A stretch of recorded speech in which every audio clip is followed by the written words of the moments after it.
స్త్రీలను గౌరవిస్తారు, పూజిస్తారు. అలాంటి మన ఈ రాష్ట్రంలో ఇప్పుడు ఒక్కొక్కరుగా బయటకొస్తూ ఈ లేడీ డాన్లన్న విషయాన్ని చర్చించాల్సిన పరిస్థితి వచ్చింది చూసారా? అది చాలా దౌర్భాగ్యం అండి.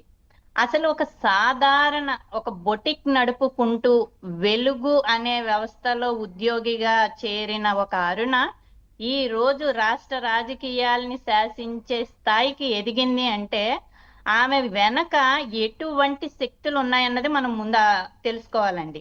ఆ ఆ వైఎస్ఆర్ ప్రభుత్వంలో ఆమె ఒక్కొక్కటిగా ఈ దిశ యాప్ అన్నారు, అది యాప్ కాదు ఏమీ కాదు, దాని ప్రచారకర్తగా వాడుకొని ఆ జైల్లో ఉన్న అధికారులతో ఆవిడ సంబంధాలు మెరుగుపరుచుకొని వాళ్ళ ట్రాన్స్ఫర్లు కాడి నుండి ఆ అనకూడదు, ఆవిడ గ్రిప్ లో పెట్టుకునే స్థాయికి వెళ్ళిపోయింది.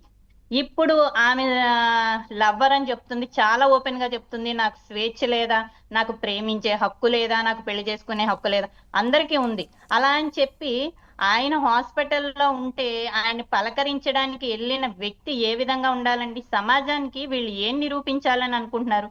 ఇటువంటి అవకాశాలు ఇచ్చిన ఇది కూటమి ప్రభుత్వం లోపమని నేను కొంచెం చెప్తానండి. ఎందుకంటే వైఎస్ఆర్ ప్రభుత్వం ఉన్న ఈ 5 సంవత్సరాల్లో కూడా వ్యవస్థలన్నిటినీ కూడా సర్వనాశనం చేశారండి. అందులో ఈ పోలీస్ వ్యవస్థని చాలా ఇబ్బంది పెట్టారు.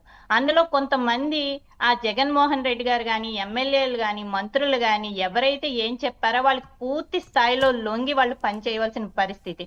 ఇప్పుడు ఈ అరుణ కూడా వాళ్ళను ఉపయోగించుకొని ఈ వ్యవస్థని ఈ కూటమి ప్రభుత్వం వచ్చే కూడా ఆమె ఎటువంటి దందాలు చెయ్యాలో అవన్నీ చేసుకొని ముందుకెళ్తుంది. ఇప్పుడు ఒక వీడియో రిలీజ్ చేసింది కదండి, నాకు గంజాయి పెట్టేసి నన్ను అరెస్ట్ చేసేయాలని చూస్తున్నారు, నేను డిక్కీలో దాక్కున్నాను అని.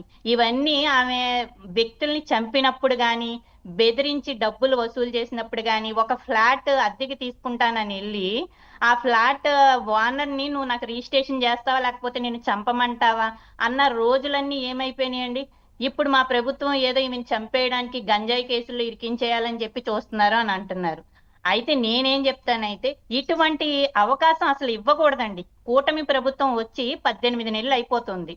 ఈ 18 నెలల్లో కూడా ప్రతి వ్యవస్థని సెటరేట్ చేసుకుంటూ రావాల్సిన బాధ్యత అయితే కూటమి ప్రభుత్వానికి ఉంది. ఎస్పెషల్లీ రక్షణ వ్యవస్థ.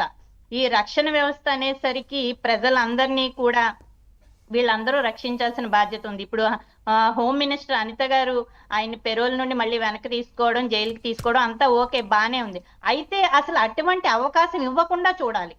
ఒక జీవిత ఖైదు పడిన వ్యక్తికి ఏదో కారణాలు చెప్తారు, వాళ్ళ మదర్ కి హెల్త్ బాగాలేదనో వాళ్ళ ఫ్యామిలీకి హెల్త్ బాగాలేదని ఏదో చెప్తారు. కానీ మనం అవన్నీ కూడా చూసుకొని అటువంటి వ్యక్తిని సమాజంలో బయట తిరగనిస్తే ఎటువంటి పరిస్థితులు క్రియేట్ చేస్తారన్నది కూడా మనం ఆలోచించుకోవాలి.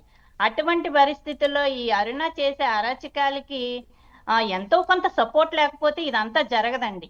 కానీ ఇప్పటి వరకు ఏం జరిగినా కూటమి ప్రభుత్వం అయితే చాలా సీరియస్ గానే తీసుకొని ఇటువంటి తప్పులు మరొక్కసారి జరగకుండా ఈవిడికి ఎవరైతే సపోర్ట్ చేస్తున్నారో ఎస్పీలు వాళ్ళని ఖచ్చితంగా కనుక్కొని కింద స్థాయి వాళ్ళ మీదకి తోసేస్తే వాళ్ళు ఏం చేస్తారండి? వాళ్ళు ఏం చేయలేదు, పై అధికారులు మాకు చెప్పారు కాబట్టి మేము పక్కన ఉన్నామని వాళ్ళు చెప్తున్నారు. కానీ కింద అధికారులని కాదండి, ఏ అధికారులు అయితే వాళ్ళకి అటువంటి మీరు పక్కన ఉండండి, చూసి చూడనట్టు వదిలేయండి అని చెప్తున్నారు చూసారా? అటువంటి వాళ్ళని ఖచ్చితంగా మనం కనిపెట్టి వాళ్ళని సస్పెండ్ చేసి ఇటువంటి చర్యలకు పాల్పడకుండా వాళ్ళని శిక్షించాలని అయితే నేను కోరుకుంటానండి. మీరు అన్నట్లుగా అంటే ఇంకా సీరియస్గా తీసుకోవాల్సిన అవసరం ఉంది. ఎవరెవరు వీరి గ్యాంగులో ఎవరెవరు రౌడీ షీటర్లతోని ఇదంతా నడిపారు ఇప్పటి వరకు వారందరిని కూడా అదుపులోకి తీసుకోవాల్సిన అవసరం ఉంది. ఒకసారి మీరు ఇంతకుముందు చెప్పారు, ఒకసారి అరుణ వారేమన్నారు విందాం, ఆగండి ఒకసారి, విన్న తర్వాత మళ్ళీ డిస్కషన్ని కంటిన్యూ చేద్దాం. నన్ను ఇక్కడ హైదరాబాద్ వెళ్ళే రూట్లో